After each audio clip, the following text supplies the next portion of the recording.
beautiful armada floating beautifully toward Iran right now. So we'll see. Beautiful armada flying beautifully towards Iran. Masi Donald Trump ki wani. Yamna phajai sini mokoi ki armada amati masi yamna phajana Iran ki maikei marida tapna koisidra lairi sini. Masi ki wapam ase ma ki supporters sing White House ki manaka laibata haikibani aduga mokoi asingna lauri khongdi bauti wa America, this is the America. I could power, I could sakti asini haidana. Adana Iran ki maikei mari the question ba masida Donald Trump the hairakpa from asida mayam the launari khongnari masina takpadi mokoi harawi. Iran ka war taba, Iran ka war tonaba amati Iran ki mathakta namkhai ka thom tharamba thukairam mi su si hodorini mokoi infrastructure sokhodorini masi harawi hai bata. So masigi cherek asida kari development no haibda development casualty Iran ki mathakta yamna kanba pressure ni bati dil to wai America na dil to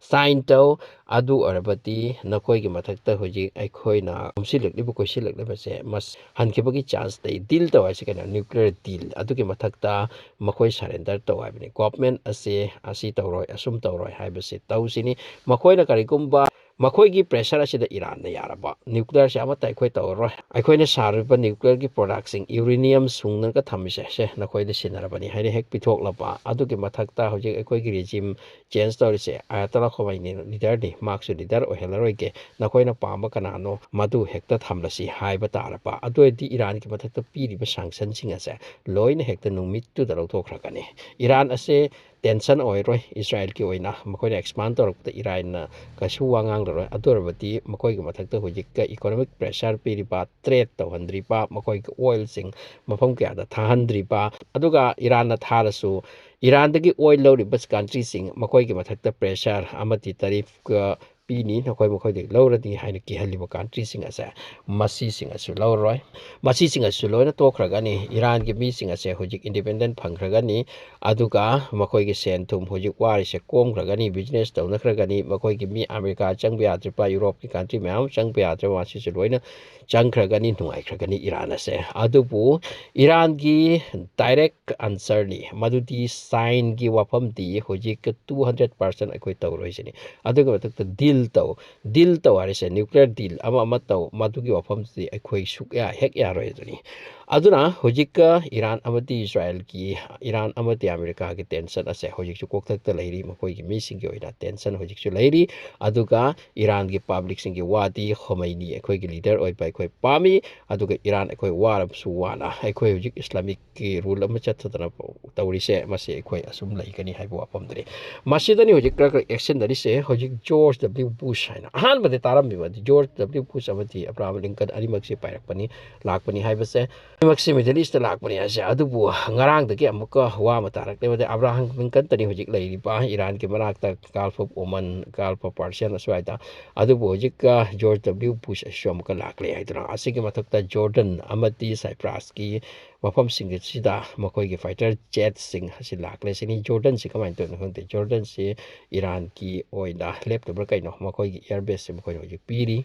UK na so amaka fighter jets typhoon ka wi haidi makoi ki fighter jet to madu so khara amaka America ki help oina bai damakta piraktana thamle haidra hojik war ase koktak tani karamba matam da oini haibise khangde hojik Iran ti haire deal sign amata koi tawroi haidra hojik America ki oina makoi ki izzat ki wafam mu oisilakle war tawram da hankre kamain tawni ar war tawre makoi aba hanba wa doribra makoi ki poaching ase loin thugai to ki doribra makoi da leiriba swarm amati kai no missile ballistic missile cruise missile sing atuna Iran da batu leiri aduna Iran da makoi na attack tawra su loina madu khuchu khulai to amukta destroy to usi aroi da ba aduna Israel amati America gi tension ni war taramdre super power oibagi isat kai da leiri adugumba condition da hojikchi naina tuna leiri haina report sing mention tawriya adura gasidi angakpagi wa matai madudi Iran ki bathakta proposal ani thamgre sini America ki side tagi madudi nakhoi gi akoi bada akoi hoji question dana armada se leire armada the group of armies navies air force America ki te akoi leira pani da akoi nakhoi gi mathakta amna specific oiba mafam amani attack tawge sini asi attack taw taragati Israel satisfy oiragani Chinese lobby ki wakando madusu ohelamba aduga full fledged war ti oidaba aikoi mafam kharata ꯑꯦꯇꯥꯛ ꯇꯧꯔꯝꯒꯦ ꯑꯗꯨꯒ ꯅꯈꯣꯏꯅ ꯑꯩꯈꯣꯏꯗ ꯑꯦꯇꯥꯛ ꯇꯧꯔꯛꯄꯁꯦ ꯑꯩꯈꯣꯏꯒꯤ middle east ꯑꯦꯅꯤ ꯃꯐꯝꯗ ꯕꯦꯁ ꯑꯃꯗ ꯑꯦꯇꯥꯛ ꯇꯧ ꯑꯗꯨꯒꯤ ꯑꯦꯇꯥꯛ ꯇꯧꯗ꯭ꯔꯤꯉꯩ ꯃꯃꯥꯡꯗ ꯑꯩꯈꯣꯏꯒꯤ ꯄꯣꯠ ꯆꯩꯁꯤꯡ ꯑꯁꯦ ꯂꯣꯏꯅ ꯍꯣꯟꯗꯣꯛꯍꯧꯕ ꯑꯗꯨꯅ ꯌꯥꯝꯅ ꯁꯣꯛꯇꯕ ꯑꯗꯨꯒꯤ ꯃꯑꯣꯡꯗ ꯇꯧ ꯍꯥꯏꯕꯒꯤ ꯄ꯭ꯔꯣꯄꯣꯖꯦꯜꯁꯦ ꯄꯤꯔꯛꯄ ꯖꯥꯠꯅꯤ ꯑꯃꯦꯔꯤꯀꯥꯅ ꯃꯗꯨꯗꯤ ꯏꯖꯠꯀꯤ ꯋꯥꯍꯪꯅꯤ ꯃꯗꯨꯗꯤ ꯅꯈꯣꯏꯗ ꯑꯩꯈꯣꯏ ꯑꯦꯇꯥꯛ ꯇꯧꯒꯦ ꯃꯐꯝ ꯑꯃꯅꯤꯗ ꯑꯗꯨꯒꯤ ꯑꯦꯇꯥꯛ ꯑꯗꯣ ꯔꯤꯇꯥꯂꯤꯌꯦꯁꯟꯗꯣ ꯌꯥꯝꯅ ꯀꯜꯍꯜꯂꯛꯀꯅꯨ ꯑꯗꯨꯒ ꯑꯩꯈꯣꯏꯒꯤ ꯃꯤꯗꯜ ꯏꯁꯀꯤ ꯃꯐꯝ ꯑꯃꯗ ꯕꯦꯁ ꯑꯃꯗ ꯑꯦꯇꯥꯛ ꯇꯧꯔꯛꯎ ꯌꯥꯝꯅ ꯁꯣꯛꯇꯕ ꯃꯑꯣꯡꯗ ꯑꯗꯨ ꯑꯩꯈꯣꯏ ꯁꯤꯟꯗꯅ ꯊꯝꯍꯧꯒꯦ ꯁꯤꯅꯤ ꯃꯁꯤꯒꯤ ꯄ꯭ꯔꯣꯄꯣꯖꯦꯜꯁꯦ ꯏꯔꯥꯟꯅ ꯌꯥꯔꯛꯈꯤꯗ꯭ꯔꯦ ꯍꯟꯗꯛꯇꯤ ꯍꯥꯏꯈ꯭ꯔꯦ ꯃꯗꯨꯗꯤ ꯑꯩꯈꯣꯏꯒꯤ ꯃꯊꯛꯇ ꯄꯣꯠ ꯑꯃ ꯐꯥꯎꯕꯗ ꯂꯪꯊꯕ ꯌꯥꯔꯣꯏ ꯃꯔꯝꯗꯤ ꯍꯟꯗꯛꯀꯤ ꯔꯦꯠ ꯂꯥꯏꯟꯁꯦ ꯑꯉꯛꯄꯅꯤ ꯁꯤꯅꯤ ꯑꯗꯨꯅ ꯍꯟꯗꯛꯇꯤ ꯁꯨꯡꯌꯥ ꯌꯥꯔꯣꯏ ꯁꯤꯅꯤ ꯑꯗꯨꯅ ꯍꯧꯖꯤꯛꯀ ꯑꯃꯦꯔꯤꯀꯥꯁꯦ ꯍꯧꯖꯤꯛꯀ ꯅꯤꯡꯁꯤꯡ ꯃꯥꯡꯖꯤꯡꯗꯔꯦ ꯀꯣꯏꯁꯟꯗꯨꯅ ꯂꯩꯔꯨꯔꯒ ꯑꯦꯇꯥꯛ ꯇꯧꯔꯝꯗꯅ ꯍꯟꯕꯁꯦ ꯃꯈꯣꯏꯒꯤ ꯏꯖꯠꯇ ꯌꯥꯝ ꯁꯣꯛꯀꯗꯧꯔꯤꯕ ꯃꯁꯤꯒꯤ ꯄ꯭ꯔꯣꯕ꯭ꯂꯦꯝꯅꯤ ꯐꯨꯜ ꯐ꯭ꯂꯦꯖꯦꯠ ꯋꯥꯔꯗꯤ ꯑꯃꯦꯔꯤꯀꯥꯒꯤ ꯁꯥꯏꯠꯇꯒꯤꯁꯨ ꯄꯥꯝꯗꯕ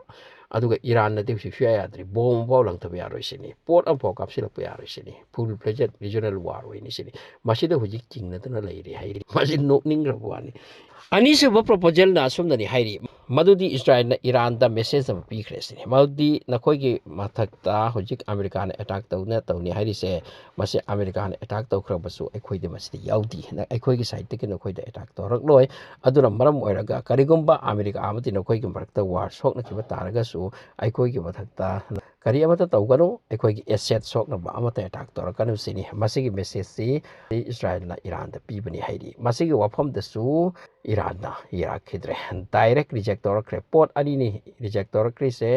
ꯑꯃꯦꯔꯤꯀꯥꯒꯤ ꯋꯥ ꯑꯃꯒ ꯏꯁꯔꯥꯏꯜꯒꯤ ꯋꯥ ꯑꯃꯒ ꯑꯗꯨꯅ ꯍꯧꯖꯤꯛ ꯇꯦꯟꯁꯟꯗ ꯂꯩꯅꯔꯦ ꯏꯔꯥꯟꯒꯤ ꯋꯥꯗꯤ ꯑꯦꯅꯤ ꯑꯦꯇꯥꯛ ꯑꯩꯈꯣꯏꯗ ꯑꯩꯈꯣꯏꯒꯤ ꯁꯤꯞꯇ ꯑꯣꯏꯒꯦꯔꯥ ꯑꯩꯈꯣꯏꯒꯤ ꯃꯤꯗ ꯑꯣꯏꯒꯦꯔꯥ ꯑꯩꯈꯣꯏꯒꯤ ꯄꯣꯠ ꯆꯩ ꯁꯥꯐꯝ ꯑꯃꯠꯇ ꯑꯣꯏꯒꯦꯔꯥ ꯑꯃꯠꯇ ꯑꯣꯏꯕ ꯌꯥꯔꯣꯏ ꯑꯩꯈꯣꯏꯗ ꯑꯦꯇꯥꯛ ꯇꯧꯕ ꯇꯥꯔꯒꯗꯤ ꯑꯩꯈꯣꯏꯗꯤ ꯐꯨꯜ ꯐ꯭ꯂꯦꯖꯦꯠ ꯋꯥꯔ ꯇꯧꯒꯅꯤ ꯁꯤꯅꯤ ꯅꯈꯣꯏꯗꯁꯨ ꯑꯦꯇꯥꯛ ꯇꯧꯅꯤ ꯃꯤꯗꯜ ꯏꯁꯇ ꯂꯩꯔꯤꯕ ꯄꯣꯠ ꯄꯨꯝꯅꯃꯛꯁꯤꯗꯁꯨ ꯑꯦꯇꯥꯛ ꯇꯧꯅꯤ ꯑꯗꯨꯒ ꯑꯥꯔꯃꯥꯗꯥꯒꯤ ꯂꯥꯛꯂꯤꯕ ꯄꯣꯠ ꯆꯩ ꯑꯦꯌꯥꯔꯀ꯭ꯔꯥꯐ ꯀꯦꯔꯤꯌꯔ ꯑꯃꯁꯤꯗ ꯑꯩꯈꯣꯏ ꯑꯦꯇꯥꯛ ꯇꯧꯅꯤ ꯍꯥꯏꯗꯨꯅ ꯃꯁꯤꯗ ꯅꯤꯡꯁꯤꯡ ꯃꯥꯡꯖꯤꯡꯅꯗꯅ ꯂꯩꯔꯦ ꯁꯤꯅꯤ ꯃꯁꯤ ꯍꯧꯈꯤꯕ 24 ꯑꯋꯥꯔꯁꯤꯒꯤ ꯅ꯭ꯌꯨꯁꯅꯤ ꯃꯁꯤꯒꯤ ꯆꯩꯔꯛꯁꯤꯗ ꯑꯃꯦꯔꯤꯀꯥꯒꯤ ꯀꯥꯡꯂꯨꯞꯇꯤ ꯍꯧꯖꯤꯛ ꯌꯦꯡꯗꯨꯅ ꯂꯩꯔꯤꯁꯤꯅꯤ ꯃꯗꯨꯗꯤ ꯃꯈꯣꯏ ꯑꯥꯔꯃꯥꯗꯥꯁꯦ ꯑꯦꯇꯥꯛ ꯇꯧꯔꯝꯗꯨꯅ ꯍꯜꯂꯛꯀꯗꯧꯔꯤꯕ꯭ꯔꯥ